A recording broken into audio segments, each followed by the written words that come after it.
할렐루야. 옆에 분하고 인사하겠습니다. 은혜를 받으시기 바랍니다. 네, 꼭 예배 가운데 구경꾼이 되지 마시고 하나님의 말씀이 나한테 선포되는 말씀으로 꼭 받아들이는 각자가 되시기를 주의 이름으로 축복합니다. 오늘은 십계명의 10번째 계명입니다. 출애굽기 20장 17절 말씀 합독하시겠습니다. 내 이웃의 집을 탐내지 말라. 내 이웃의 아내나 그의 남종이나 그의 여종이나 그의 소나 그의 낙이나 물은 내 이웃의 소유를 탐내지 말라. 네, 10계명인데요. 1계명과 10계명 쭉 보시면은 1계명에서 9계명까지는 이 사람이 어떤 행위를 통해서 그 결과가 나타나는 죄들입니다. 하나님이 아닌 다른 것들을 섬기는 것 알 수 있어요, 없어요? 알 수 있어요. 우상이 있는 거 보여요, 안 보여요? 보여요. 안식일을 잘 지키는지 안 지키는지 알아요, 몰라요? 알아요. 부모를 공경하는 사람인지 아닌지 보여요, 안 보여요? 보여요. 간음하는 것, 도둑질하는 것, 살인하는 것, 거짓말하는 것, 이 모든 건 이 사람의 행위의 결과로 모든 죄들이 드러나게 돼 있어요. 그런데 십계명은 드러나지 않아요.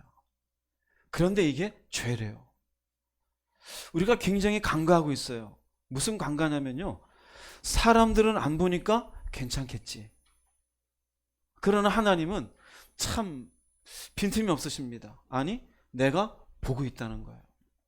어떻게 보면 1계명에서 10계명 쭉 쓰시고 마지막에 마침표를 딱 찍은 것이 10계명이에요.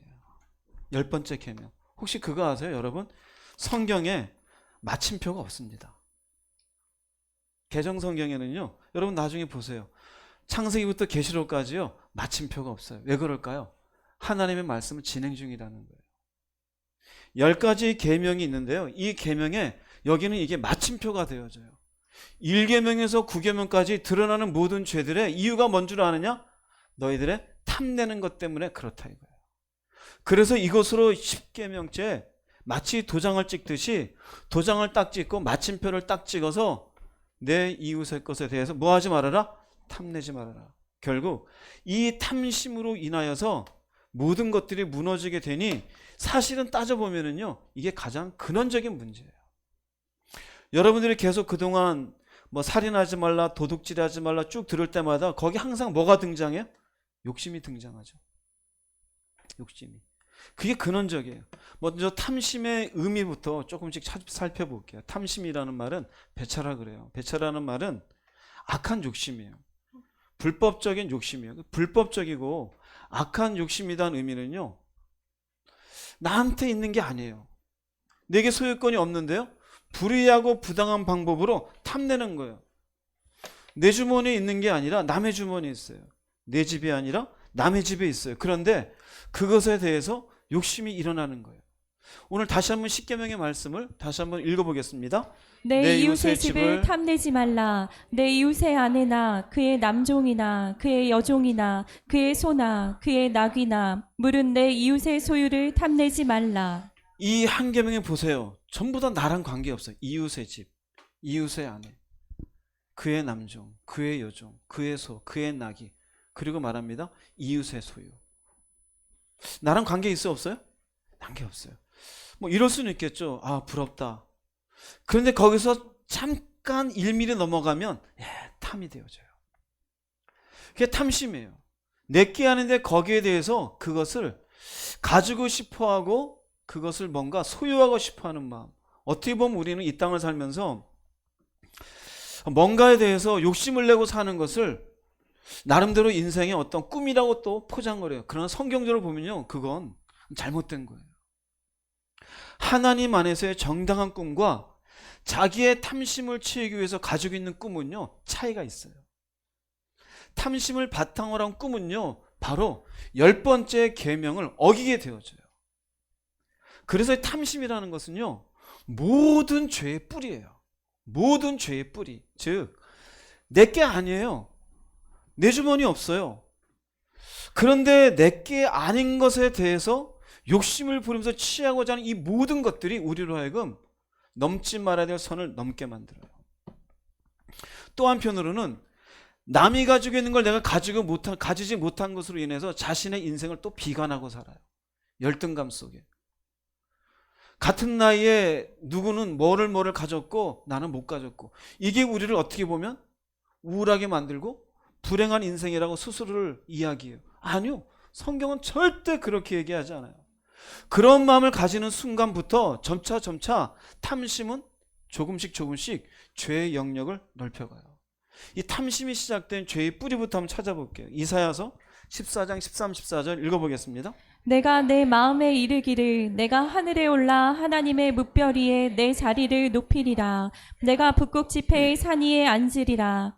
내 가장 높은 구름에 올라가 지극히 높은 이와 같아지리라 하는도다. 누구 얘기를 하는 것 같아요? 사탄이에요. 사탄은 원래 루시퍼죠. 하나님이 지은 피조물이에요. 피조물 중에 가장 완벽하고 가장 아름다운 존재라고 이야기해요. 근데 이야기 보면은요, 하나님이 말합니다. 사탄에게 네 마음에 이르기를 내가 하늘에 올라 하나님의 뭇별에, 이 뭇별은요 천사들을 보통 의미해요. 하나님의 어떤 만드신 피조물 천사보다 위에 있는 건 하나님밖에 없어요. 그런데요, 내 자리를 높이리라. 가장 높은 구름이 올라가 누구와 같아지리라? 그럼 자기가 누가 되고 싶어요? 하나님이에요. 이게 뭘까요? 자기 자리가 아니에요. 이게 탐심이에요. 자기 자리가 아니고 자기가 높아질 수가 없어요. 그냥 자기는 피조물 밑에 있었어야 돼요. 그런데요, 내 자리를 높이고 내가 지극히 높은 이와 같아지리라. 이것으로 인하여 사탄이 결국 하나님의 나라에서 쫓김을 당한다라고 표현이 되고 있어요. 이 땅으로 쫓김을 당하고 사탄은 이 마음을 누구한테 집어넣을까요? 사탄의 결국 사람에게 집어넣어요.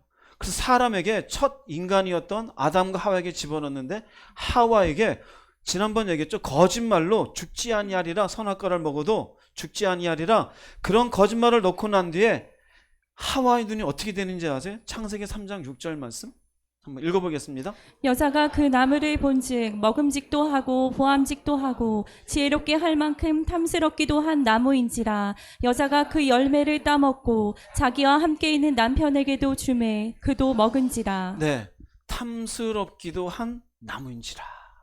왜 탐스러울까요? 우리가 이 앞에 5절을 보면은요, 네가 이것을 먹게 되면 하나님같이 눈 밝아져. 요 얘기 딱 들어. 이거 내가 갈 자리 아니에요? 내가 갈 자리가 아니에요. 여러분, 하나님처럼 되고 싶어요? 시공간을 막 마음대로 왔다 갔다 하면서 한 100년 뒤를 다 알고 싶으세요? 만약에 우리가 한 10년 뒤 이까지가 알 수 있게 된다면 여러분 인생 어떻게 될 것 같아요? 뒤죽박죽 난장판이 되지 않을까요? 그렇죠? 얼마나 다른 사람의 인생까지 조종하려고 들겠어요. 여러분의 자녀의 인생을 10년 뒤에 안다라면은 그 자녀의 인생을 뒤바꾸기 위해서 얼마나 여러분들이 눈에서 불이 날까요? 하다못해 내가 1년 뒤에 내가 어떻게 된다는 거 알면은 어떻게 될까? 1년 뒤에 죽을 사람도 있겠죠. 그렇죠? 우리가 미래를 모른다라는 건 어떻게 보면 축복이에요. 우리가 올라갈 자리가 아니에요. 우리가 탐할 자리가 아니에요. 탐심이에요.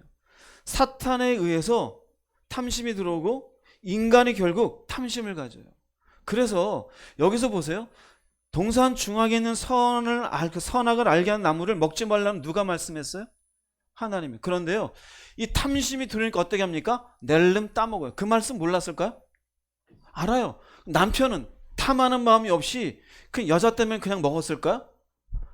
죄송하지만 아담 똑같은 놈이에요. 저 여자가 주었어요 라고 나중에 변명을 하지만 하나님이 그걸 듣지를 않아요. 너도 똑같이 탐욕스러운 인간이었다라고 얘기해요.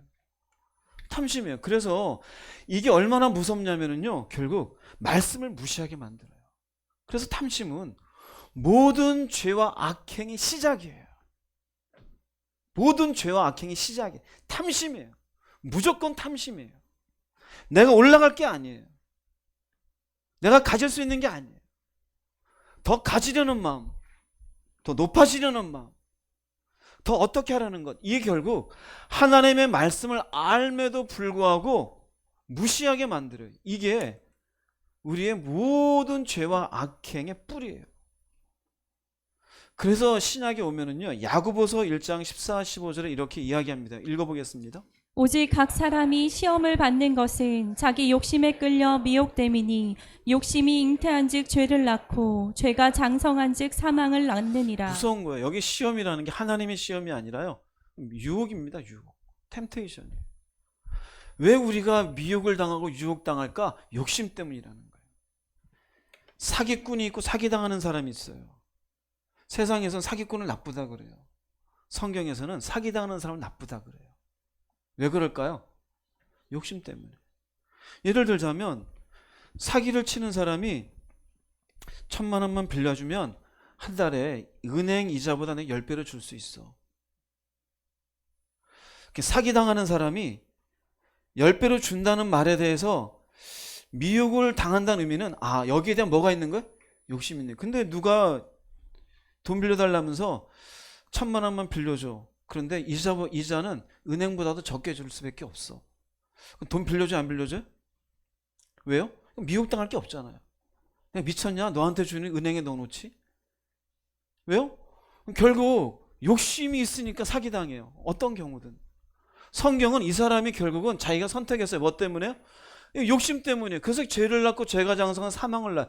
그래서 우리가 나중에 말씀 가운데 살지 못한 것에 대한 대가는 내가 선택한 거예요. 선택은 무엇에 의해서 내가 선택한 거예요?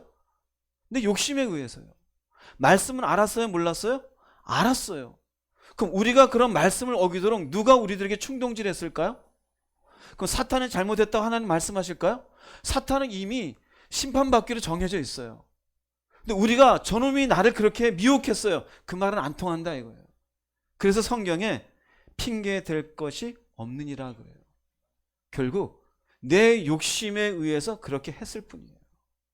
여러분이 말씀 가운데 온전히 가지 못하는 것들을 한번 잘 살펴보세요. 왜 그런가? 전부 뭐예요? 전부 자기 욕심이에요. 그래서 결국 탐심은 모든 죄의 뿌리예요. 누구를 닮은 거냐면 하와에 의해서 나왔고요. 결국 그 위로 가면은요, 사탄이 시작점이에요. 그러니 우리를 보고 죄 가운데 잉태되어 죄 가운데 살다가 죄 가운데 죽는다 그러는 거예요. 내가 왜 사는지도 모르고 왜 심판받는지도 모르고 그러고 살아가요. 그런데 이미 영적으로는 이 실체를 깨닫지 못하면 욕심 가운데 살고 욕심 가운데 죽고 욕심 가운데 심판받는 거예요. 욕심이 제일 무서워요. 그래서 저희 하나님께서 10번째로 딱 마침표를 찍는 게 이게 뿌리인 것을 아시기 때문에 탐심에 대해서 주의할 것을 얘기하는 거예요. 여러분 물어볼게요. 자존심은 욕심입니까? 아닙니까? 자존심도 욕심이에요, 여러분. 교만은 욕심입니까? 아닙니까? 욕심이에요, 그것도. 단지 뭔가를 내가 사고 싶다만 욕심이 아니에요. 이 탐심은요, 두루두루 권력에 대한 마음도 욕심이 아니에요? 욕심이에요. 그러니 무리를 해서라도 뭔가 권력을 유지하려고 하잖아요. 그게 결국 죄를 낳지 않습니까? 탐심은 모든 죄의 뿌리예요. 성경에 나오는 수많은 이야기들이 있잖아요. 이 모든 이야기들은요, 사실은 욕심이 바탕돼 있어요. 성경에 나와 있는 탐심의 폐해를 몇 군데만 볼게요. 대표적으로 우리는 다윗을 굉장한 믿음의 사람으로 얘기하잖아요. 그런데 다윗이 이 탐심 때문에 무너진 대표적인 모습을 볼게요. 사무엘하 11장 2절 4절 말씀 읽어보겠습니다. 저녁 때에 다윗이 그의 침상에서 일어나 왕궁 옥상에서 거닐다가 그곳에서 보니 한 여인이 목욕을 하는데 심히 아름다워 보이는지라 다윗이 사람을 보내 그 여인을 알아보게 하였더니 그가 아뢰되 그는 엘리암의 딸이요 햇사람 우리아의 아내 밧세바가 아니니까 하니 다윗이 전령을 보내어 그 여자를 자기에게로 데려오게 하고 그 여자가 그 부정함을 깨끗하게 하였으므로 더불어 동침함에 그 여자가 자기 집으로 돌아가니라. 예, 다윗이 지금 왕궁 옥상을 거닐어요. 근데 가만히 보니까 밤에 한 여인이 목욕을 하고 있어요. 보세요. 아름다워 보이는지라. 그쵸? 보였어요. 그러면 그런가 보다 하면 되잖아요. 어떻게 해요? 사람을 보내요. 누구냐? 우리아의 아내 밧세바입니다. 그리고 우리아는 자기의 신복이에요. 자기 밑에서 열심히 지금 전쟁터 가서 싸우고 있는 장수예요. 그러면은 오히려 이 밧세바를 향한 어떤 마음보다 내 신복의 장수의 아내가 이렇게 있으니 뭐라도 뭐 갖다 주고 뭐 그래야 맞는 거 아닐까요? 그게 아니에요.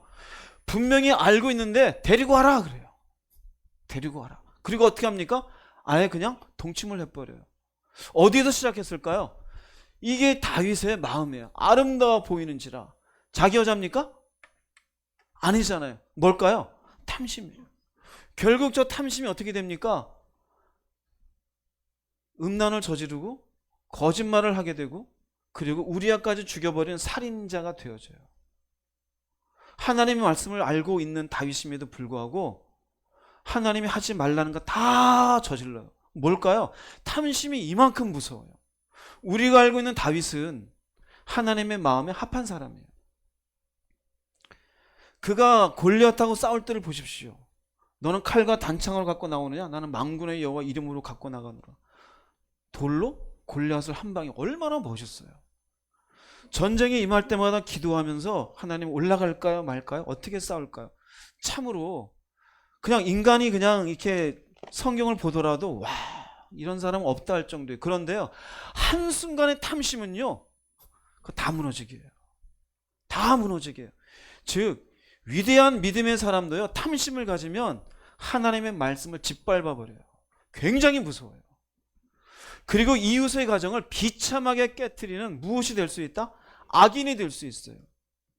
아무리 40일을 금식하고 대단한 하나님의 능력을 경험해서 하늘에서 불이 떨어지게 하는 능력이 있어도 탐심이 한순간 들어오면요 10분 안에 다이같이 될 수 있어요. 이게 탐심이에요. 굉장히 무서워요. 여러분 가운데 저 권사님은 법 없이도 살 것 같아. 야 분명히 천국 갈 거야. 그럴 것 같죠? 그 사람의 탐심이 한번 사로잡히면 이렇게 되어져요.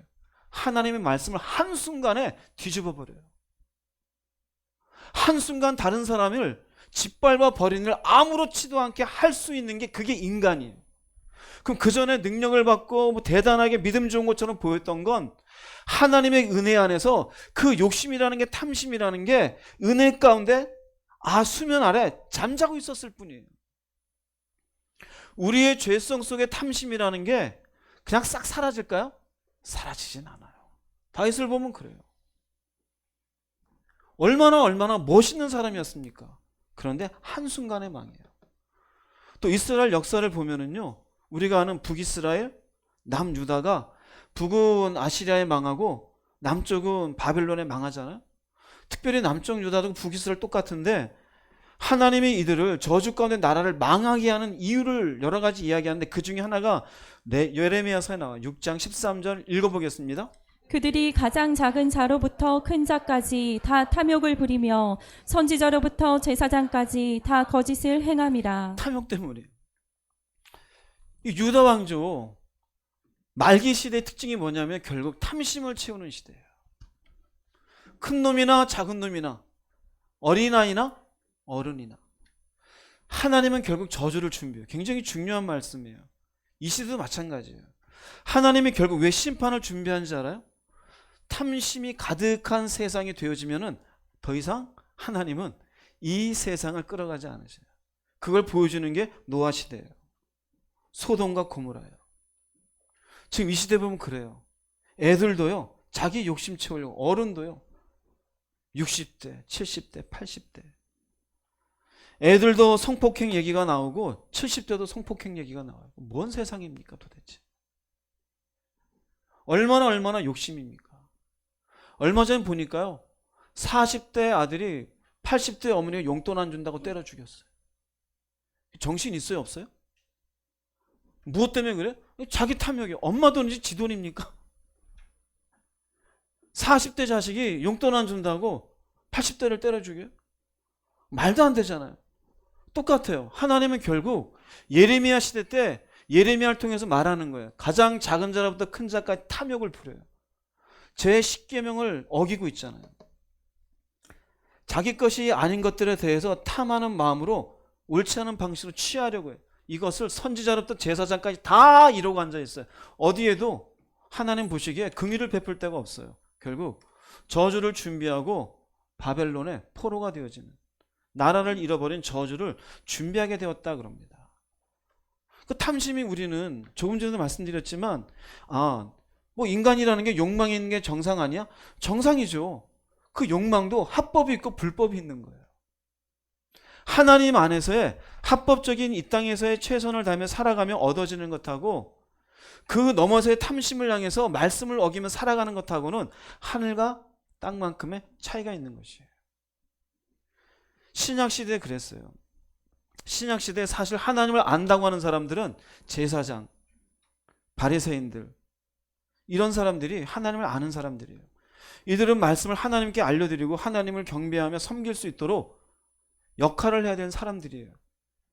그런데 예수님이 특별히 바리새인들을 놓고 대표적으로 이렇게 말씀하십니다. 23장 25절 읽어보겠습니다. 화 있을진저 외식하는 서기관들과 바리새인들이여 잔과 대접의 겉은 깨끗이 하되 그 안에는 탐욕과 방탕으로 가득하게 하는도다. 그래서 예수님 오신 거예요. 탐욕이 가득해요. 겉으로는 하나님 얘기예요. 십계명 그들 모를까요? 알죠. 그들의 탐욕을 치우기 위한 걸로 자신들이 알고 있는 말씀에 대한 것 하나님을 사용할 뿐이에요. 그야말로 도둑놈들이요, 사꾼이요, 이리 같은 인간들이에요. 예수님이 그 정체를 얘기해요. 너희들은 겉은 깨끗하지만 속은 탐욕이 가득하도다. 무엇을 어기고 있어요? 십계명을 어기고 있는 거예요. 예수님이 이렇게 지적하고 바리새인들을 뭐라 그러니까 이전에는 사람들의 이목이 바리새인들과 제사장들에게 몰려 있었는데 예수님에게 주목이 되고 예수님 막 자기네들의 잘못된 걸 막 지적해요. 결국 바리새인과 제사장들은요, 자신들에게 돌아올 탐욕을 채울 것들이 점점점 적어지니 이 방해거리가 되는 예수를 죽이기 위해서 혈안돼 있다가 결국 십자가에 못 박아 죽인 거예요. 무엇 때문에 죽인 겁니까? 탐욕 때문입니다. 자신들의 탐욕을 채우는 거에 방해가 된다고 해서 예수를 죽인 거예요. 이 시대는 안 그런 것 같아요? 교회 다니면서 어느 순간 교회 안 다니. 왜 그럴까요? 자신이 탐욕대로 인생을 살아야 되는데 방해가 돼요. 하지 말아라, 하지 말아라. 용서해 주어라, 사랑해 주어라. 에라 모르겠다, 나는 그냥 살래. 결국 그 사람들은 겉은 교회 다녔지만 속에는 무엇이 가득해요? 탐욕이 가득한 인생들이에요. 성경엔 이런 인간들은 전부 다 망했다라고 표현돼요. 우리가 몇 군데만 얘기해도 지금 일일이 다 얘기 못하지만 구약에 당장 떠오른 사람도 이스라엘 민족의 지도자였던 모세의 위치를 탐했던 고라, 그 일행들 전부 다 땅속에 다 죽어가요. 여호수아와 함께 여리고성을 점령했는데 거기에는 외투와 금덩어리, 은덩이를 탐했던 누구? 아간. 돌에 맞아 죽고 거기가 아굴 골짜기가 돼요. 우리가 잘 아는 신약에 오면은 유다는 말할 것도 없죠. 뭐 때문에 예수님 팔았어요? 예, 은 30 때문에. 자기의 재산 일부를 숨겨놓고 탐하고 있었던 아나니아, 삽비라 그 자리에 즉사했어요. 바울과 이렇게 같이 전도자의 역할을 했었던 데마라는 사람, 성경 보면요, 세상을 사랑하여 떠나갔고 그래요. 세상을 사랑했다는 의미가 뭘까요? 탐욕이에요. 겉은 여러분들 멀쩡해요. 탐욕이에요. 심지어 사도행전 보면 시몬이라는 사람은 돈 주고 성령을 살까, 그럼 망해요.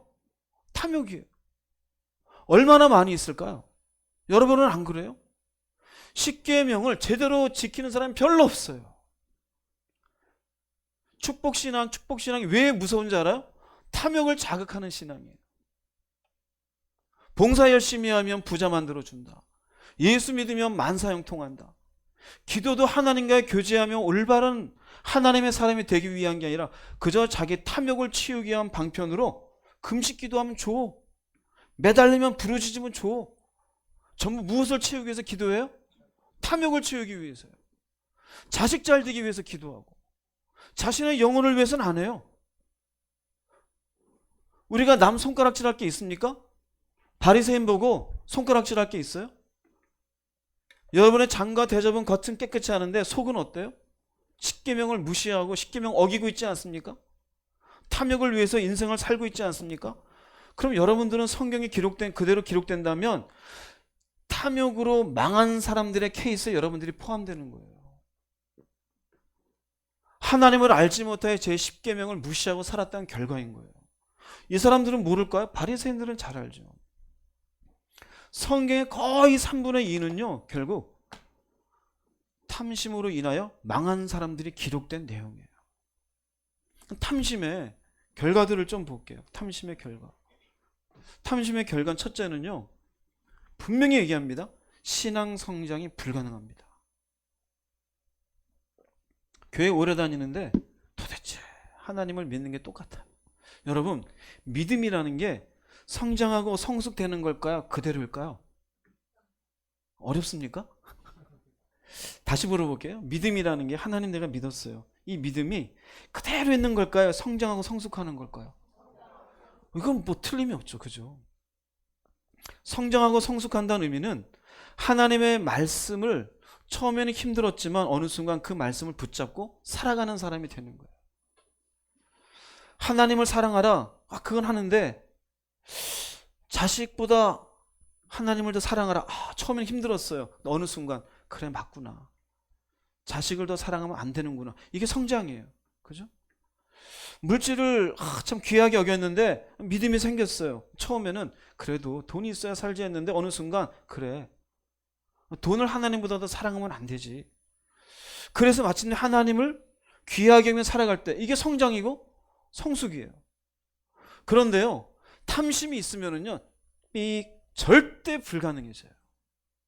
마가복음에 딱 나와요. 4장 18, 19절 한번 읽어보겠습니다. 어떤 사람은 가시덤불 속에 떨어진 씨와 같아서 말씀은 듣지만 이 세상 걱정과 재물에 대한 유혹과 그 밖에 여러 가지 욕심이 들어와서 말씀을 막아 열매를 맺지 못하게 한다. 우리가 잘 알고 있는 밭에 대한 비유예요. 돌밭이 있고 가시떨기밭이 있고 길가가 있고 좋은 밭이 있죠. 특별히 가시떨기, 이게 사람 마음이에요. 근데 여기 보면은요, 이 사람도 말씀은 어떻게 했어요? 들었어요. 알아요. 하나님을 사랑하라. 용서해 주어라. 뭐 세상을 뭐 어떻게 하지 말아라. 뭐 다 알아요. 그런데요, 속에는 어때요? 속. 이 속에는요, 이 부분만 볼게요. 오늘 주제에 대해 재물에 대한 유혹과 그 밖에 여러 가지 욕심이 들어서 탐심이에요. 은혜도 받았고 은사도 받았고 하나님의 능력도 다 경험했어요. 어느 순간 10년, 20년 지나면서 권사님 되고 장로님 됐어요. 심지어는 목사도 되었어요. 그런데요, 하나도 없어요. 입으로는 다 얘기해요. 십계명 줄줄줄 외워요. 사도신경 줄줄줄 외워요. 창세기 어떤지, 야곱이 어떻게 살았는지, 요셉이 어떻게 살았는지, 계시록이 어떤 심판이 있는지 다 알아요. 뭐 666이 어쩌고 뭐 일루미나티가 어떻고 다 알아요. 그런데요, 이 탐심이 있으면 말씀을 막아 무엇을 맺지 못하게 한다? 열매가 안 돼요. 교회 다닌 지 40년 됐는데 여전히 하나님보다 돈이 앞서요. 여전히 하나님보다 자식이 앞서요. 여전히 뭔가 사랑과 갈등이 생기면 저 사람을 꼭 이겨야 되는 어떤 자기 자존심에 탐심이 가득해요. 분명히 교회 다닌 지 수십 년 되는데 아직도 기도가 뭔지도 몰라요. 하나님과 교제하는 게 뭔지도 몰라요. 이제 막 교회 온 분이 하나님과 교제는 어떻게 하나요? 30년 된 분한테 물어보는데 끄뻑끄뻑 나도 잘 몰라요. 목사님께 물어보세요. 왜 모를까요? 사실은 속에 무엇이 있어서 그래요? 욕심이 성장을 불가능하게 만들어요. 이런 사람은 성경을 1000번 읽어봐야 소용이 없어요. 성경 수십 번, 수천 번 읽어 아무 소용 없어요. 왜요? 듣잖아요. 말씀이 잘하지 못해요. 항상 어떻게 될까요? 이 말씀에 대해서 자기 스스로 속에서요, 쳐내요. 결국 그 말씀이 이 사람 속에 자신을 살게 하는 말씀이 될 수가 없어요. 이렇게 속에 욕망이 들어와 있고 탐심이 있으면 성장하지 못하는, 조금 전에 바리새인 얘기했잖아요. 바리새인 한 모습 볼게요. 누가복음 16장 13, 14절 읽어보겠습니다. 어떤 종도 두 주인을 섬길 수 없나니 그가 한편은 미워하고 다른 편을 사랑하거나 한편은 존경하고 다른 편을 경시하게 됨이라. 너희는 하나님과 재물을 동시에 섬길 수 없느니라 하시더라. 탐욕스러운 바리새인들도 이런 말씀을 모두 듣고 주를 비웃으니. 하나님이 주시는 말씀이잖아요. 어떻게 두 주인을 섬기냐? 내가 너희의 창조주이다. 내가 너를 위해 이 땅에 왔고 십자가 지신 너희 구세주다. 그러니 너는 마음을 다하고 뜻을 다해 주 너의 하나님을 사랑해라. 당연합니까? 이상합니까? 근데 어때요? 얘기하는 거예요. 그러니 너희들이 재물을 뭔가 주인이라고 여기고 있으면 안 돼. 재물뿐일까요? 사람일 수도 있고 권력일 수도 있고 자존심일 수도 있고 자기 인생일 수도 있겠죠. 어쨌든 우리는 피조물 된 존재로서 하나님을 섬기는 것보다 무엇인가를 더 마음을 주면 안 되는 거예요. 그런데 바리새인이 이걸 듣고 비웃어요. 누구를 비웃어요? 예수님 비웃어요. 웃기고 있네 임마. 야, 돈 없으면 너는 뭐 살 것 같냐? 그럼 이 사람은, 이 바리새인이 성장이 좀 돼야 안 돼요? 귀중한 말씀을 같이 들었음에도 불구하고 이 바리새인은 결국 하나님 얘기하면서 재물을 섬기는 자가 되는 거예요. 자존심에 대한 탐심인 사람은요, 주여 주여 수십 번 하고도 결국 자기 자존심을 위해서 얼마든지 누군가와 싸울 준비가 있는 거예요. 이게 탐심이에요. 그래서 여러분 가운데 누군가 교회 오래 다니는 저분은 왜 저럴까? 가서 왜 그러고 사세요? 이러면 싸움 나요. 그분 가만히 있지 않아요. 속으로 기도해 주세요. 저분 속에 무엇이 가득하구나? 탐심이 가득하구나. 저는 그렇게 생각해요. 아직도 저분이 세상에 대한 탐심이 가득하구나. 그러니 들어도 성장이 없고 저러니 기도 얘기하고 뭘 해도 도대체 성숙이 없어요. 될 수가 없어요. 그 탐심은 우리 속에 일종의 바이러스 같아요. 우리가 코로나 이제 웬만한 분 다 걸려봤잖아요. 코로나 걸려고 막 힘이 나서 막 일하게 됩니까? 퍼지죠? 똑같아요. 우리 속에 탐심이 있으면은요, 힘있게 말씀을 붙잡고 못 살아가요. 언제든지 그 말씀을 이렇게 생각해요. 비웃어요. 그건 말씀이고 세상은 세상이고 믿음은 믿음이고 사는 건 사는 거지. 그런 분들 있어요, 없어요? 저한테도 대놓고 얘기하신 분들이 있었어요. 제가 대꾸를 안 했어요. 말해봐야 그렇게 안 살 거니까. 그러세요? 교회는 교회고 세상은 세상이지 않아요? 그렇죠. 제가 그랬어요. 어떻게 믿음대로 다 살아요? 세상 사는 것도 필요하고 그것도 지혜 아니에요? 그렇죠. 왜요? 제가 얘기해봐야 그분 어떨까요? 그럼 비웃을 거니까. 예수님도 비웃음 당했는데 저 같은 인간이야. 비웃음 뿐이겠어요. 얘기해봐야 단 일도 들어가지 않겠죠. 그냥 그러면은 그런가 보다. 그러세요? 그렇게 사세요. 성장이 없어요. 여러분 스스로 체크해 보세요. 왜 여러분의 신앙이 성장되지 않고 성숙되지 않았는지. 이유는 간단해요. 십계명을 무시해서 그래요. 탐심이라는 게 이렇게 무서워요. 베드로후서에 있는 말씀 볼게요. 2장 14, 16절 한번 읽어보겠습니다. 그들은 믿음이 약한 사람들을 꾀어 욕심을 채우는 데 단련된 저주받은 자식들인 것입니다. 그들은 바른 길을 버리고 잘못된 길에 빠져 부올의 아들 발람의 길을 따르고 있습니다. 발람은 악한 방법으로 얻은 재물을 사랑하다가 그의 잘못에 대하여 책망을 받았습니다. 말 못하는 나귀가 사람의 음성으로 말하여 이 예언자의 미친 행동을 막은 것입니다. 베드로후서 2장에는요. 경건한 사람과 불의한 사람을 대비시켜서 얘기해요. 소돔과 고모라 때 경건한 사람은 건졌고 또 노아의 홍수 때 경건한 노아는 건졌고 근데 불경건한 사람, 불의한 사람들은 심판받았다는 이야기를 쭉 설명합니다.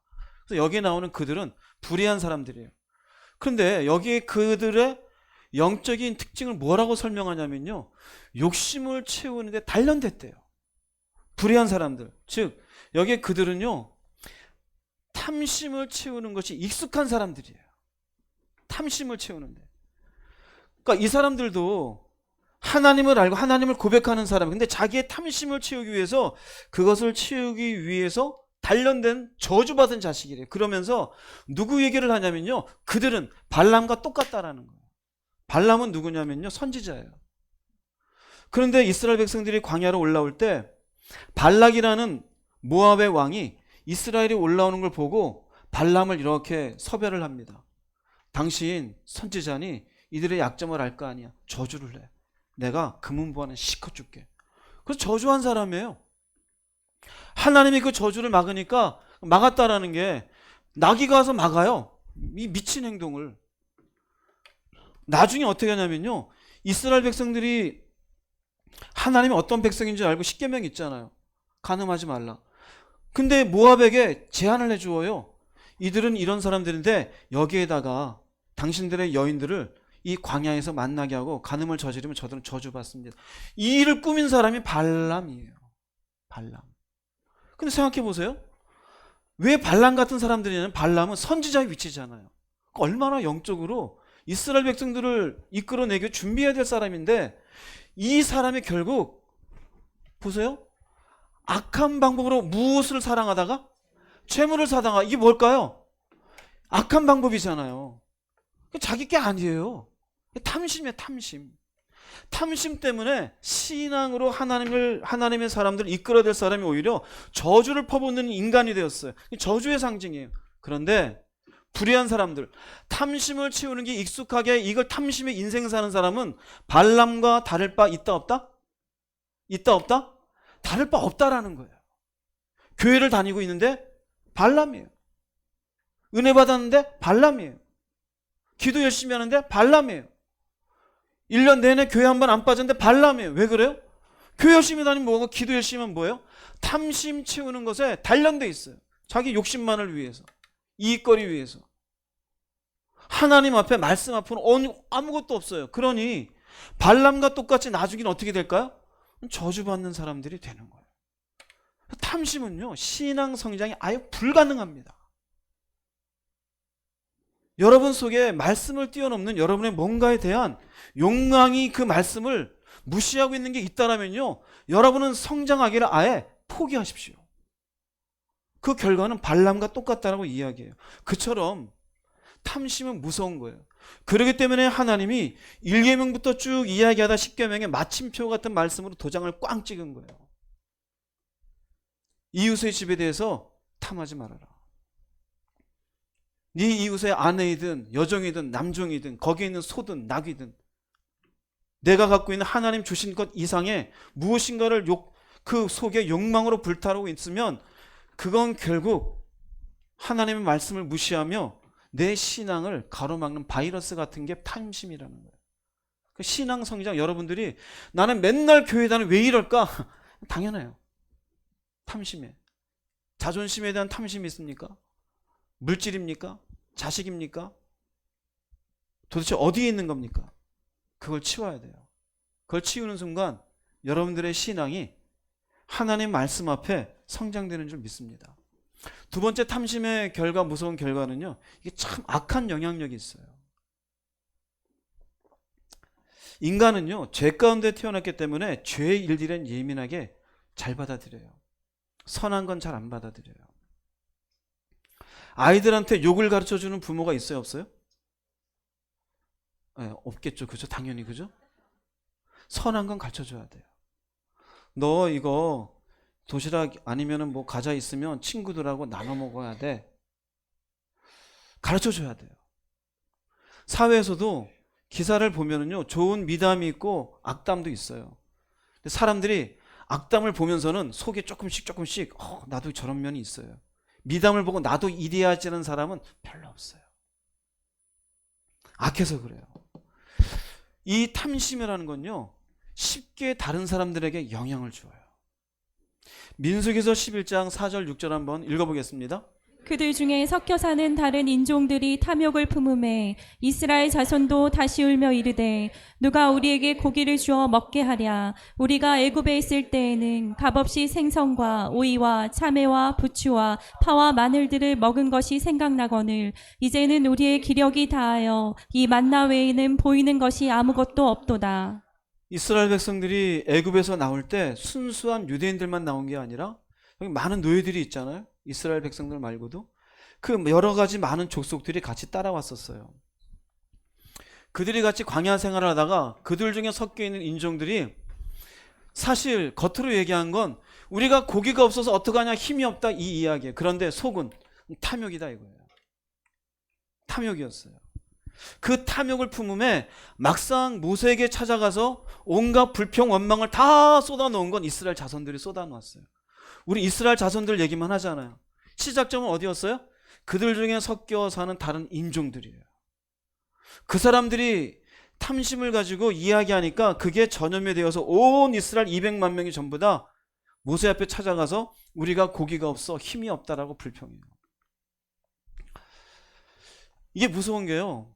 내가 열심히 말씀 가운데 산다는 의미는 말씀 가운데 살다 보면 탐심을 부리며 사는 사람들이 때로는 부러울 때가 있어요. 나도 저렇게 살면 편할 텐데, 저렇게 살면 좀 이익되는데.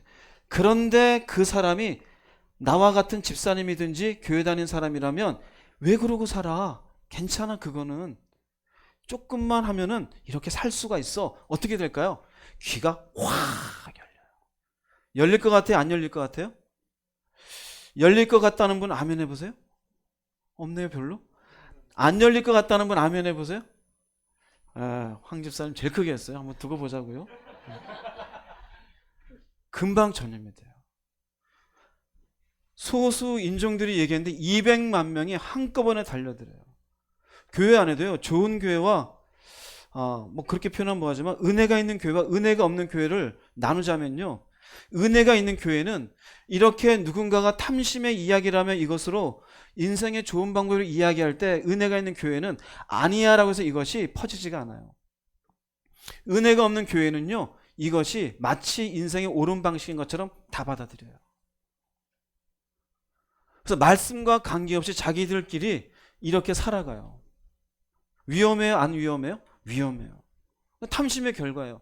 굉장히 악한 영향력이 있어요. 그래서 신약에 오면은 바울 사도가 고린도 교인들에게 이렇게 이야기합니다. 고린도전서 5장 11절 읽어보겠습니다. 이제 내가 너희에게 쓴 것은 만일 어떤 형제라 일컫는 자가 음행하거나 탐욕을 부리거나 우상 숭배를 하거나 모욕하거나 술 취하거나 속여 빼앗거든 사귀지도 말고 그런 자와는 함께 먹지도 말라 함이라. 형제라 일컫는 자가 교인이에요. 고린도 교인. 예수 믿는 사람이에요. 근데 탐욕을 요것만 보자면 탐욕을 부리면요. 어떻게 해요? 사귀지도 말고 함께 먹지도 말래. 왜 그럴까요? 쉽게 영향받으니까. 너도 그렇게 탐욕을 부릴까 염려되니 그런 사람들과는 아예 사귀지도 말고 함께 먹지도 말라. 성경의 말씀입니다. 제가 한 얘기가 아닙니다. 또 이런 얘기 했다고 야 목사님 세다. 저 세게 얘기하지 않았어요. 저희 교회는 같이 먹어줍니다. 같이 먹어줘요. 왜 그래요? 악한 영향력이에요. 부부도요. 한 사람이 선하게 가려는데 한 사람이 탐심을 부리면서 이걸로 야 우리가 조금만 요거를 거짓말을 하면 야 조금만 우리가 이렇게 하면은 이럴 수 있잖아. 근데 충분히 은혜로 준비되어 있지 않으면 과연 그러네? 금방 영향받아요. 금방. 할렐루야. 깨달으세요?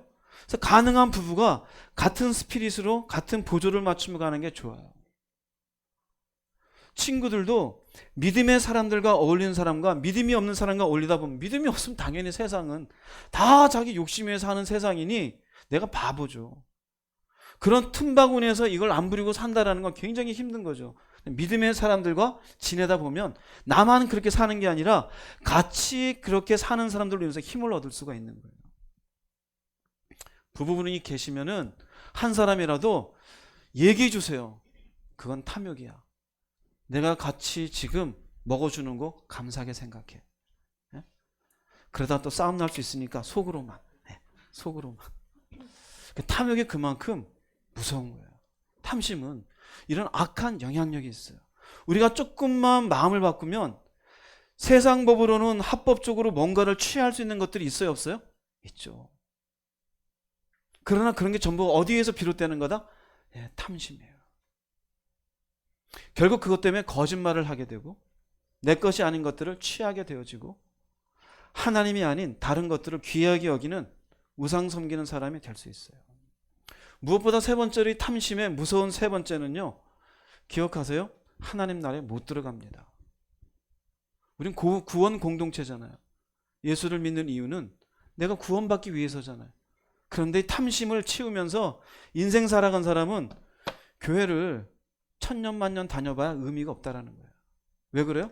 이미 십계명이 나와 있잖아요. 탐심을 부리면 안 된다고. 그것부터 어겼어요. 탐심을 부리는 순간 사단처럼 하와처럼 아담처럼 자기의 것이 아닌 것들을 온갖 방식으로 취해왔잖아요. 하나님을 섬기는 걸 귀하게 여기는 게 아니라 탐심을 충족시키기 위해서 자신의 인생 시간을 다 쓴 사람이 과연 말씀 가운데 온전히 살면서 그분의 나라에 들어갈 만한 믿음의 삶을 살았을까요? 살 수가 없는 거예요. 그래서 이 탐심을 갖고 있는 사람은요, 하나님 나라에 못 들어간다고 못 박아서 얘기해요. 에베소서 5장 5절 말씀 읽어보겠습니다. 너희도 정녕 이것을 알거니와 음행하는 자나 더러운 자나 탐하는 자 곧 우상 숭배자는 다 그리스도와 하나님의 나라에서 기업을 얻지 못하리니 고린도전서 6장 10절입니다. 도적이나 탐욕을 부리는 자나 술 취하는 자나 모욕하는 자나 속여 빼앗는 자들은 하나님의 나라를 유업으로 받지 못하리라. 하나님의 나라에서 기업을 얻지 못하는데 탐하는 자를 특별히 뭐라고 얘기하냐? 에베소서 5장은 이건 우상숭배자래요. 즉 탐심이 하나님보다 우위에 있는 거예요. 탐심의 대상이 그것이 무엇이든. 그러니 그 마음으로 하나님이 주시는 말씀을 가볍게 여겨요. 동산중학의 선을 악을 알게 하는 나무는 먹지 말라 아는데도 불구하고 무시해요. 발람도 하나님이 싫어하는 게 뭔지 아는데 자기 멋대로 저주를 퍼부어요. 똑같아요. 그러니 그 자는 하나님이 우위가 있는 게 아니에요. 우상숭배자예요. 당연히 하나님 나라 갈까요? 못 갈까요? 못 가요. 갈 자격이 없잖아요. 네가 언제 나를 창조주로 하나님으로 절대자로 나만을 사랑하며 나를 온전히 내 뜻 가운데 살았느냐? 할 말이 없겠죠. 자기가 하고 싶은 욕심대로만 살았으니 이 사람은 그냥 우상숭배자였어요. 고린도전서 6장 10절 탐욕을 부리는 자는 도적이나 다름이 없대요. 남을 속여 빼앗는 자들과 다름이 없어요. 하나님의 나라를 유업으로 받지 못하리라. 우리가 탐심을 부린다는 게 세상에 얘기하듯 네가 하고 싶은 대로 갖고 싶은 대로 열심히 살아. 그래서 아니라는 거예요. 그게 꿈이 될 수가 없어요. 내가 원하는 대로가 아니에요. 하나님의 뜻 가운데, 할렐루야, 하나님의 뜻 가운데, 하나님의 이끄심 가운데 그분이 주셨으면 주신 거고 그분이 안 주셨으면 말고 하나님 앞에 온전히 가야 되는데 그렇지 않고 이 탐심, 이거의 순간 여러분 생각하세요. 하나님 나라에 못 들어간다. 명확해요. 그러니 세상의 가치와 하나님의 말씀이 살게 하는 방식이 같을 수가 있어요? 없어요? 같을 수가 없어요. 그런데 우리는 혼용돼 있어요. 괜찮은 줄 알아요. 왜냐하면 보다 많이 세상으로부터 우리가 자꾸 세상의 가치에 우리가 세례받아서 그래요. 성공, 좋은 학교, 많은 연봉, 편하게 사는 것, 성취하는 것, 내 인생은 나의 것, 네가 하고 싶은 대로 살아. 나는 불편하게 사는 거 싫어. 전부 뭡니까? 그 속에 그런 것들에 대한 가치가 탐욕을 자극하게 되어져요. 결국 탐심의 결과는 이처럼 내 신앙도 성장시키지 못하고 남한테도 악한 영향을 끼치고 자기 스스로도 교회 열심히 다니고 하나님 나라에 들어가요? 못 들어가요? 못 들어가요. 머리는 온갖 말씀이 있을까요? 없을까요? 있어요. 온갖 하나님의 받은 은혜, 은사, 능력, 그 내 겁니까? 하나님 거지. 그 왜 주셨는데요? 온전히 탐하지 말고 하나님 앞에 믿음 가운데 성장되어 하나님 나라에 들어오는 자가 되라고 은혜를 베푸셨을 뿐이에요. 근데 온갖 인생의 시간은 다 자신의 이것만 그냥 채우기 위해서 인생을 살아요. 30대도 40대도 50대도 60대도 70대도. 그러다가 어느 중간에 이제야 깨달았습니다 라면 다행인데 그러다 죽으면 어떻게 되겠어요? 너는 이 나라와 관계가 없다. 관계가 없어요. 자, 그러면 다섯 번째로 탐심 이런 무섭잖아요. 탐심이 정말 무서워요. 이 탐심을 이기기 위해서 몇 가지 여러분들에게 말씀을 드릴게요. 이기고 싶어요? 그냥 그대로 살고 싶어요? 소리가 작네요. 이기고 싶어요? 그냥 살고 싶어요? 예, 그럼 알려드려야죠. 탐심을 이기기 위한 첫 번째는요, 무조건 여러분 속에 정으로 그냥 찍으세요. 탐심이 죄인 걸 알아야 돼요. 우린 탐심에 대해서 너무나 쉽게 생각해요. 우리 속에 배어있는, 지난주 말씀드린 것처럼 거짓말이라는 게 너무 쉽게 우리 속에 배어있는 습성이다 보니 이걸 편하게 거짓말 안 하는 사람이 어디 있어라는 것처럼 탐심도 똑같아요. 탐심이 없는 사람은 없어요. 그런데 이 탐심이라는 것이 내 것이 아닌 것에 대해서 불법적으로 얻고 싶어 하는 거잖아요. 그리고 하나님의 말씀을 어기게 만들잖아요. 그럼 이것이 죄라는 사실을 반드시 알아야 돼요. 시편 3절 말씀 읽어보겠습니다. 악인은 그의 마음의 욕심을 자랑하며 탐욕을 부리는 자는 여호와를 배반하여 멸시하나이다. 이사야 57장 17절입니다. 그의 탐심의 죄악으로 말미암아 내가 노하여 그를 쳤으며 또 내 얼굴을 가리고 노하였으나 그가 아직도 패역하여 자기 마음의 길로 걸어가도다. 악인은 그냥 욕심을 자랑해요. 이 꿈이라 그러잖아요. 세상은 꿈으로 포장됐어요. 우리가 가끔 정치면 보면 그 대통령이 뭐고 국회의원이 뭔지 모르지만 온갖 거짓말이 일반 사람 눈에도 보이잖아요. 근데 그걸 자랑하잖아요. 그러니까 악인이에요, 그냥. 탐욕을 부리는 자는 결국 하나님을 배반해. 뭘로 배반할까요? 말씀을 어긴다니까요. 말씀을 어겨요. 이웃을 사랑하는데 사랑하기 싫대요. 그럼 결국 그 하나님 배반하는 거예요. 용서해 주라는데 용서하기 싫대요. 물질을 사랑하지 말라는데 나는 그냥 물질로 붙잡고 살겠대요. 기도 좀 하라는데 귀찮아서 싫대요. 주야로 주의 말씀 묵상하라는데 귀찮아서 난 하기 싫대요. 전부 다. 전부 뭡니까? 그 여호와를 배반하는 거. 뭐 때문에 그래요? 탐욕이 탐욕. 이게 죄예요, 죄. 하기 싫은 그 마음 자체 속에 무엇이 충동지는지 보세요. 이게 탐심이에요, 탐심. 그래서 이사야 말씀 보면은 탐심의 죄악으로 말미암아 이 탐심이 결국 죄로 연결돼요. 말씀을 무시하니까 하나님이 노했고 그를 쳤고 내 얼굴을 가렸고 노했어요. 이사야 시대 하나님이 이스라엘 백성들에게 결국 아수르를 통해서 바벨론을 통해서 심판하는 걸 얘기해요. 그런데 그가 아직도 이스라엘 백성 아직도 패역하여 자기의 마음의 길로 걸어가. 마음이 어떤 마음이요? 탐심을 채우는 마음. 그래서요 탐심이 있으면요 고집스러워요. 특별히 영적으로 고집스러워요. 죽어도 안 하겠대요. 와, 나중에 죽어보세요. 그게 얼마나 큰 심판의 대상이 될지. 주의 말씀 앞에 순종 좀 하려도 이 탐심이 있으면요 죽어도 안 해요. 죽어도 안 해요. 완고함이에요. 완고함. 나중에 심판받을 사람이 제가 봐서 교회 다니는 사람이 심판받을 사람의 거의 90% 이상은요 이것 때문에 망할 겁니다. 자기 고집 때문에. 무엇이 고집스럽게 만들어요? 탐심이에요. 탐심. 자기가 옳다 하는 바에 무언가를 채우고 싶어하는 거 욕심. 사랑하는 여러분 제발 그것을 깨트리시기 바랍니다. 깨트리세요. 지기 싫어하는 것, 더 갖고 싶은 것, 올라가고 싶은 것, 그것으로 인해서 무시한 자신의 하나님의 말씀들, 결국 그것이 패악한 마음이 되어져요. 그래서 탐심은 죄예요, 죄. 그래서 굉장히 완고스러워져요. 그게 자기는 똑똑한 줄 알아요. 아니요, 교만이에요, 교만. 무엇이 교만하게 만들었어요? 욕심이에요. 사탄이 결국 교만하다라잖아요. 하나님의 자리만큼 자기가 올라가라는 게 자기가 갈 자리가 아닌 욕심이라는 게 교만이에요. 예수의 피로 은혜를 받은 내가 취하지 말아야 될 걸 자꾸 취하고 싶어 해요. 교만이에요. 옳지 않은 거예요. 그런데 자기는 옳다라며 자기 마음의 길로 가요. 고집스러워요. 그렇게 좀 기도하려도 안 해요. 말씀 좀 보려도 안 봐요. 용서해 주려도 싫대요. 물질 좀 그만 붙잡세요. 그래도 물질이래요. 이제 좀 하나님께 영광 돌리세요. 아니래요. 여전히 새끼 위에 살겠대요. 그 뭐예요 도대체? 무엇이 그렇게 만든 겁니까? 탐심이라는 바이러스가 죄라는 사실을 몰랐어요. 그게 그렇게 죄의 길로 끌어갑니다. 첫 번째, 무조건 죄인 걸 알아야 돼요. 세상은 죄가 아니라 그래요. 여러분들은 죄라고 꼭 시인하시기 바랍니다. 두 번째는요, 탐심을 다스려야 돼요. 욕망입니다. 욕망. 다스리라 그럴 때 여러분이 이해하기 쉽도록 탐심의 단계를 제가 설명해 드릴게요. 탐심의 단계는요, 먼저는 생각으로 와요. 생각에 무엇을 내가 가졌으면 하는 그 대상이 생겨요.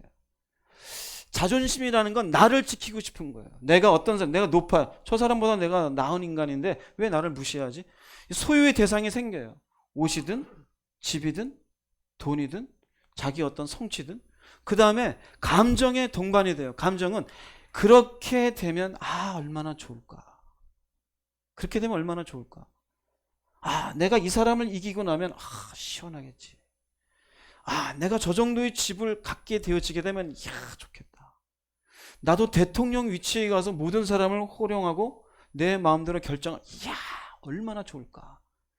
동반이 돼요, 감정이. 세 번째는요, 의지가 동의가 돼. 그래, 그러면 어떡하자?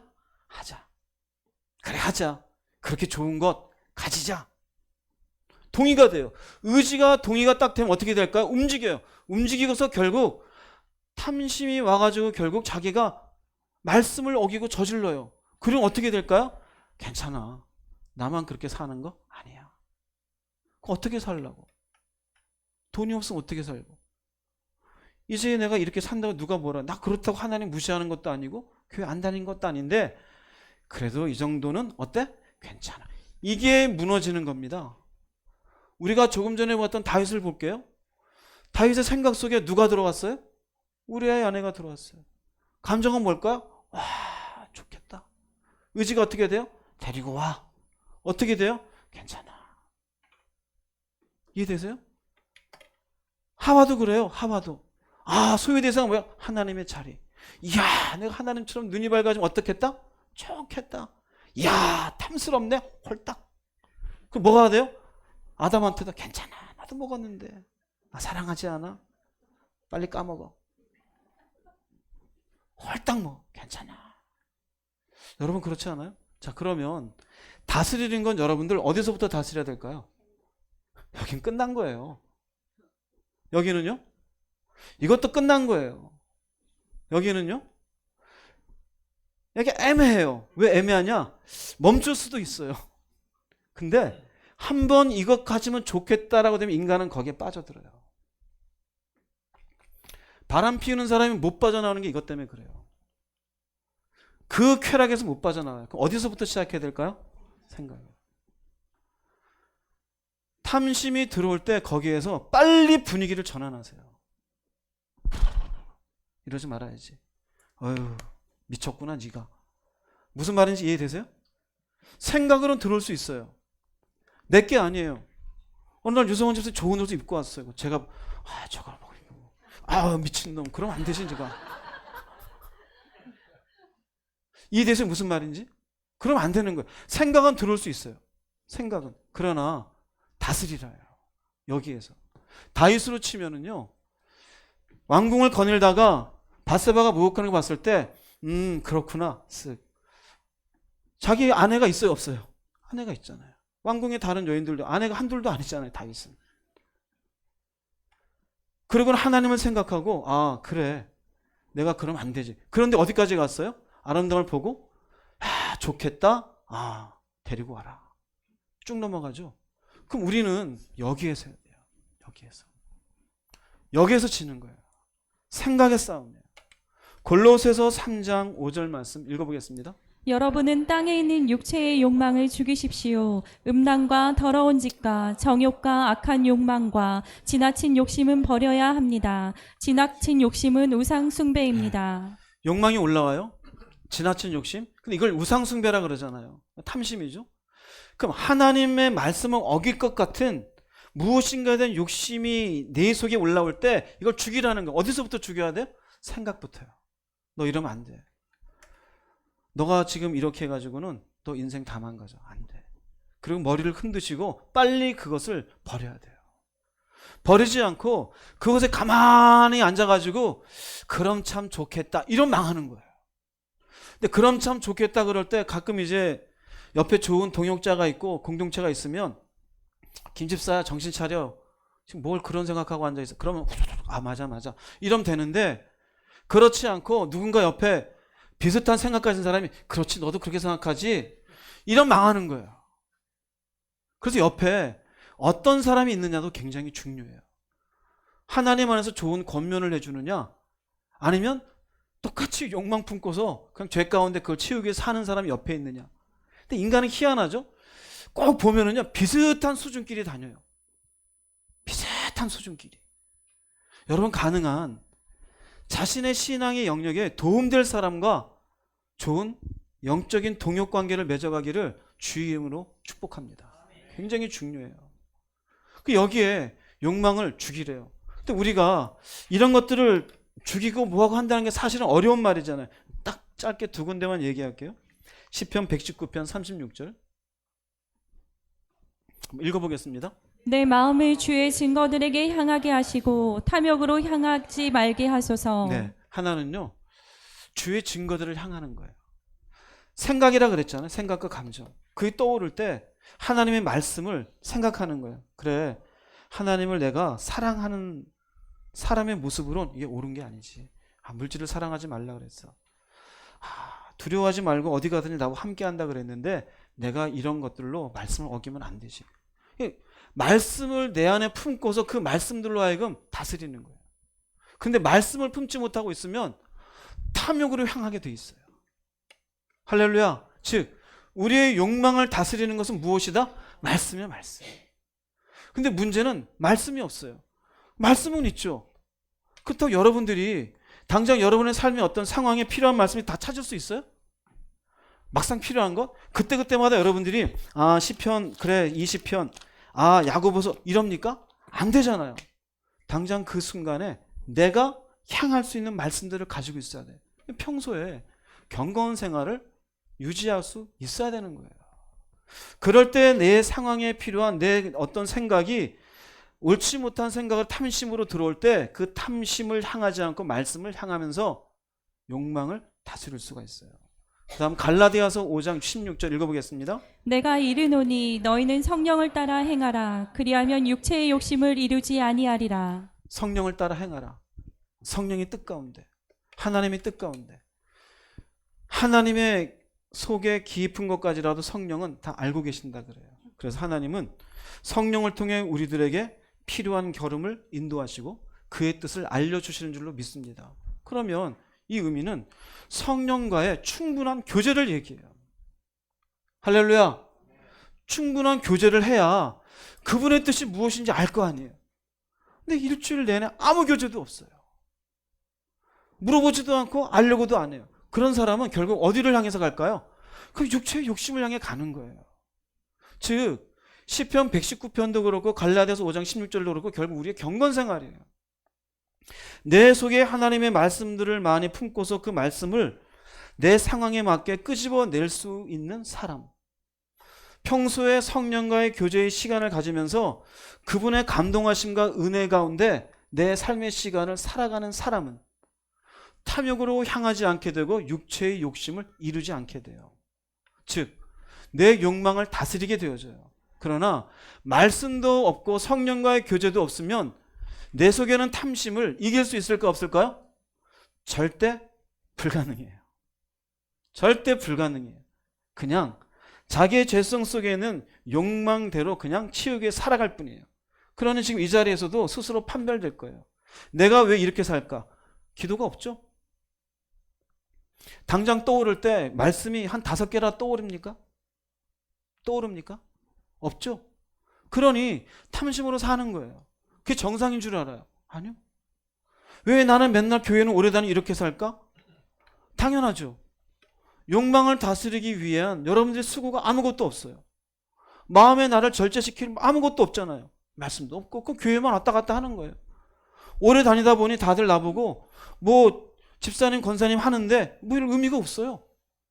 봉사 열심히 해봤자 그 봉사만 할 뿐이에요. 마음에 아무것도 없는데요. 결국 욕망은 다스리지 못하고 자기 탐심대로 살다가 하나님의 나라에 들어가지 못해요. 여러분의 욕망을 다스리고 싶다 그랬죠? 그러면 말씀을 향하십시오.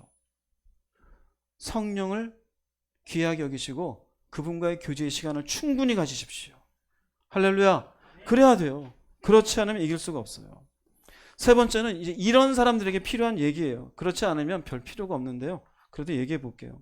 세 번째는요, 자족하는 사람이 되는 거예요. 이건 기도하지 않으면 안 돼요, 그냥.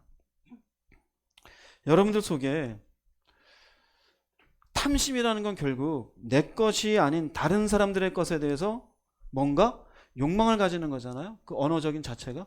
자족은 내 것 안에서 내가 만족하는 거예요. 그럼 이것도 충분히 하나님의 말씀을 향하고 성령과의 교제가 있는 사람이 가능하지 인간 자체의 죄성으로는 이건 불가능해요. 할렐루야. 이건 불가능한 거예요. 여기에다 여러분들이 말씀 써봐야 안 되는 사람은 그냥 안 돼요. 디모데전서 6장 6절 말씀 읽어보겠습니다. 자족하는 마음이 있으면 경건은 큰 이익이 되느니라. 네, 자족하는 마음이 있어야 경건이 큰 이익이 돼요. 바꿔서 말하면 자족하는 마음이 없으면 경건이 나한테 도움이 될까 안 될까요? 도움이 안 돼요. 자족하는 마음이 없으면 경건과는 관계없는 사람인데, 즉 탐욕을 채우며 살 수밖에 없어요. 탐욕을 채우면 자기 속에 바라는 것들을 위해서 말씀을 무시하며 살아간다는 얘기예요. 이게 얼마나 무서운 거냐면요, 경건의 모습은 있을 수 있어요. 기도를 100시간 해요. 금식도 했어요. 그러나 여전히 그 마음에 자족하는 마음이 없으면요, 이 사람은요 탐심을 향해 사는 인생밖에 안 돼요.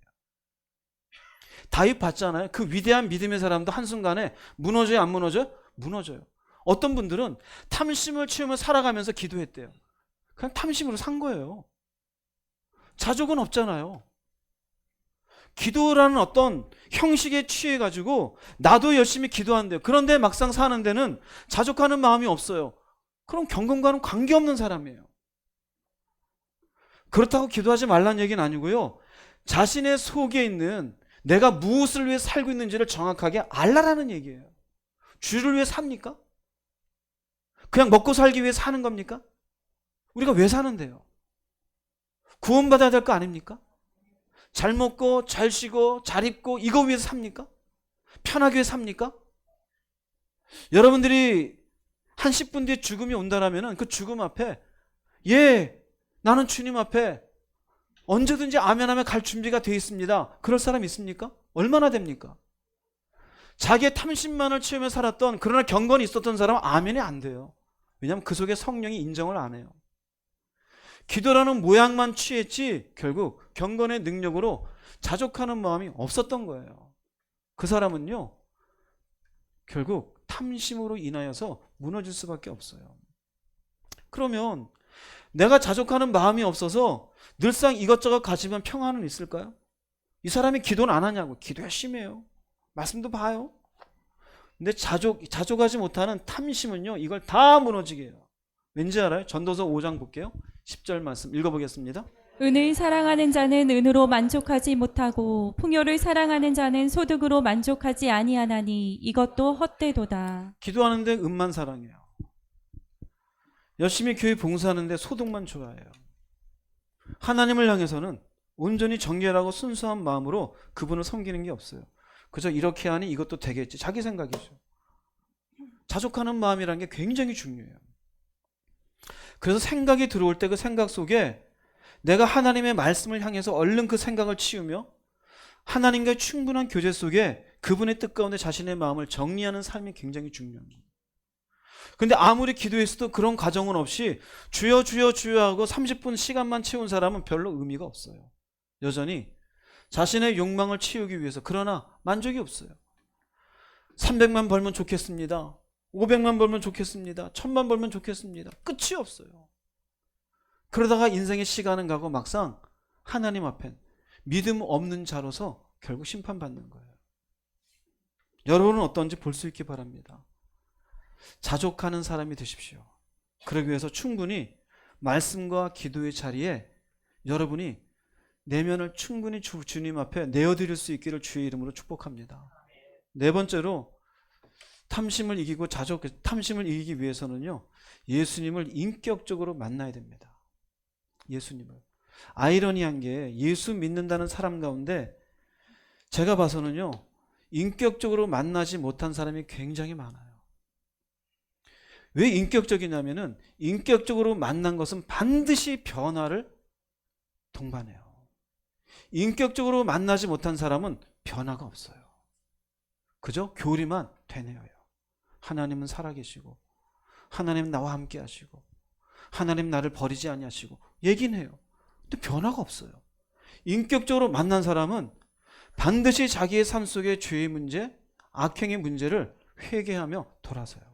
누가복음 19장 8절 말씀 한번 읽어보겠습니다. 삭개오가 서서 주께 여짜오되 주여 보시옵소서 내 소유의 절반을 가난한 자들에게 주겠사오며 만일 누구의 것을 속여 빼앗은 일이 있으면 내 갑절이나 갚겠나이다. 삭개오는 여리고 지역의 세리장입니다. 그 세리장의 입장에서 자기가 그 위치에 올라가기까지 왜 올라갔을까요? 또 무엇을 했을까요? 정상적으로 사람들을 돕기 위해서 세리장이 됐을까요? 절대 그렇지가 않죠. 결국 삭개오는 예수님 만나기 전까지 탐심을 채우기 위해 살았던 사람이에요. 탐심을 채우기 위해. 그러니 탐심을 채우기 위해서 지나친 세금을 걷었다라는 건 옳지 않은 방식으로 끄집어낸 거예요. 위에 로마 정권에서 한 4% 빼라는데 자기가 한 6% 빼요. 그 2%는 자기가 먹어요. 그게 전부 말씀을 어기는 거예요. 세금을 걷어 착복했는데 보세요. 누구의 것을 속여 빼앗은 일이 있으면 몇 배나 갚겠다고요? 이게 인격적으로 만나는 거예요. 내 자존심을 위해서 싸운 사람이 있으면 가가지고 죄송합니다. 제가 미친 사람이었습니다. 미안하다 그런 거예요. 돈 때문에 하나님 앞에 막 탐심 위해서 막 산 사람이 있으면은 하나님, 제가 돈에 미친 인간이었습니다. 그래서 하나님 말씀 어기고 살았습니다. 인격적으로 만나고 나면 이제 주님을 누구보다도 사랑하는 사람이 되겠습니다. 이 땅에서 뭔가 성공을 해서 막 살아갔던 사람이라면 인격적으로 만나고 나면은 아닙니다. 이제는 천국을 향해서 살겠습니다. 제가 정신없는 인생을 살았습니다. 성공도 중요하지 않습니다. 나 위에 십자가 하신 주님 다시 만나는 그날 위에 최선을 다해서 주님 안에서 살아가겠습니다. 변화가 있어요, 없어요? 변화가 있어요. 인격적으로 만나야 돼요. 그래서 예수님을 인격적으로 만나게 되어지고 나면은요, 비로소 어떤 현상이 나는지 아세요? 따라서 하세요. 자유함. 어디서 자유할까요? 탐심에서요. 요한복음 8장 32절입니다. 읽어보겠습니다. 진리를 알지니 진리가 너희를 자유롭게 하리라. 예수님 말씀하셔요. 내가 곧 길이요 진리요 생명이다. 주님이 진리예요. 주님의 말씀이 진리고 그 예수를 인격적으로 만나는 순간 내가 품고 살았던 그것이 끊어져요. 삭개오가 그랬어요. 세리장이 되고 내가 이때 이러고 살았던 것 헛것이었구나. 어떤 사람은 자기의 취미생활을 향해서 막 살아요. 예수님을 인격적으로 살고 나면 다 집어던져요. 제가 미국에서 옆에 있는 분이 한국에서 골프 레슨을 하는 분이었어요. 그분이 저보고 그래요. 제가 있는 동안 여기서 골프를 배웠어요. 여기는 한국의 탁구비보다도 쌉니다. 안 해요. 한 번만 저랑 나가보자고요. 한국은 스크린인데 여긴 그냥 시원하게 필드에 나가서 그냥 툭 치면 돼요. 제가 가르쳐드릴게요. 나갔어요. 그걸 가르쳐주는데 띵, 죽이더라고요. 시원해요. 그러니까 그분이 저를 보고서요, 이 클럽을 사줬어요. 물론 이제 그 게러지 세일하는 데서 싼 걸 사줬어요. 그래도 좋은 거예요. 테일러 메이드인가 모르겠어요. 뭐 정확하게. 그 사줬어요. 신발도 사줬어요. 그리고 거기 100불을 하면은 1000번 연습할 수 있는 기기가 있어요. 공이 나와요. 공을 이만큼 가져서 친구 새벽에 기도하고 거기 가서 띵, 띵. 아무도 없잖아요. 제가 그때 아무것도. 시원할까 안 시원할까요? 시원하죠. 그러다 보니 머릿속에 띵, 띵. 한 번은 필드 나가서 홀을 도는데요. 이게 잘 들어가는 거예요. 그분이 그래요. 자기가 가르쳐주고 이렇게 빨리 하는 분은 처음 봤대요. 목사님은 재능이 있으십니다. 재능이 있는 줄 알고 그래요. 홀컵에 또르륵 또르륵 미칩니다. 그게요. 기도하는데 또르륵 또르륵 미쳐요. 그리고 막 영상을 찾아봐요. 야, 팔을 어떻게 하고 또르륵. 그 다음 물어봐요. 여기는 그분이 또 가르쳐줘요. 레슨이었으니까 옆에 와서 팔을 움직이지 마. 잘하시네. 잘하는 줄 알고 또 그래. 근데 어느 날 기도하는데 너 뭐 하고 있냐? 뭐 하고 있냐? 제가 만약에 주님을 인격적으로 만난 게 아니었으면 자유롭지 못했겠죠. 그래서 끊어냈어요. 클럽 다른 사람 주고 신발도 주고 그거 골프 칠 수 있는 그 공 나오는 것도 다 주고. 아니 왜 그러세요? 저 안 할래요. 저는 이제 자유해요. 누가 골프 얘기를 해도요 열심히 하세요. 아무 관계 없어요. 왜 그럴까요? 예수님을 인격적으로 만나세요. 그분이 원하시는 거라면 안 해요. 말씀이 요구하는 거라면 안 하게 돼요. 진리는 우리를 탐심에서 벗어나게 해요. 여러분의 탐심에서 못 벗어난 건 예수님을 제대로 인격적으로 만나지 못해서 그래요. 그분을 제대로 만나고 나면요 할렐루야 자유함이 있습니다. 자유함이. 아직 만나지 못하신 분이면 예수를 꼭 만나세요. 어떻게 보면 만나지 못하신 분 불쌍한 분이에요. 교회는 열심히 다니는데 머리로만 아는 분이에요. 매달리세요. 주님 저를 만나주세요. 삭개오처럼. 아니면 눈먼 바디메오처럼. 제발 타이스 자손 예수여 나를 불쌍히 여기소서. 그럼 여러분도 이 탐심에 묶여있는 이 마음이 얼마나 힘들어요. 매달리세요. 제발 하나님 저 좀 만나주세요. 제가 완전히 개런티합니다. 예수 만나면요 진짜 자유함이 있어요. 탐심이 우리 속에 없어지지 않는 우리의 본능적인 거지만 결국 왜 하나님이 십계명 때 마침표처럼 도장을 딱 찍어줬는지 깨닫게 되어져요. 예수 안에선 도장이 찍어져요. 그러나 예수를 만나지 못하면 탐심은 그냥 인간이 사는 거니 하고 살아가게 되어져요. 여러분은 어떤 인생입니까? 예수님을 인격적으로 만나 탐심을 이기는 하나님의 승리자가 되기를 주의 이름으로 축복합니다. 결론을 드리겠습니다. 출애굽기 20장 17절 말씀 다시 한번 읽어보겠습니다. 내 이웃의 집을 탐내지 말라. 내 이웃의 아내나 그의 남종이나 그의 여종이나 그의 소나 그의 낙이나 물은 내 이웃의 소유를 탐내지 말라. 탐내지 말라. 십계명의 마침표입니다. 다른 말씀들은 겉으로 드러나는 죄의 결과가 보이지만 이건 안 보여요. 여러분 속에 품고 있는 건 여러분 스스로 하나님 앞에 정직해야 돼요. 무엇이 여러분을 무너지게 하고 있습니까? 어떤 탐심이 여러분의 신앙의 성장에 방해가 되고 있습니까? 왜 예수를 믿으면서 자유하지 못하고 있습니까? 하나님의 말씀을 무시하고 어기게 하는 여러분의 욕망의 대상이 무엇입니까? 발견하십시오. 그래서 이 말씀에 아멘할 수 있기를 바랍니다. 하나님이 우리에게 주신 말씀들 가운데 제대로 알지 못하면 무거운 말씀이 있어요. 사실 무거운 말씀이에요. 어떻게 저렇게 안 하고 살 수 있을까? 그런데 예수 안에 들어오면 가벼워져요. 그래서 하나님의 말씀은 어느 순간 무거운 말씀이 하나도 없어요. 무겁게 만든 건 여러분의 탐심이 그 말씀을 여러분 속에 심어지지 못하게 했을 뿐이에요. 이기십시오. 그리고 주님 안에서 승리하십시오. 그리고 하나님의 십계명의 말씀, 그분이 친히 뭐하러 10가지를 딱 써줬을까요? 이게 중요하다 이거예요. 그리고 마지막 10번째 이 중요한 걸 딱 써놨어요. 친히 쓰신 거예요. 인간을 알기 때문에 그래요. 여러분이 가장 약한 게 이걸 겁니다. 욕심. 이 욕심에서 끌려가는 삶. 도대체 내 생각 속에 들어온 것, 감정 속에 밀려오는 것, 이거 어떻게 해결할까? 오늘 말씀드렸어요. 주님 안에서 잘 해결하시고 승리할 수 있기를 주의 이름으로 축복합니다. 기도하시겠습니다. 말씀을 생각하시면서 주님 한번 부르시고 통성으로 기도하겠습니다.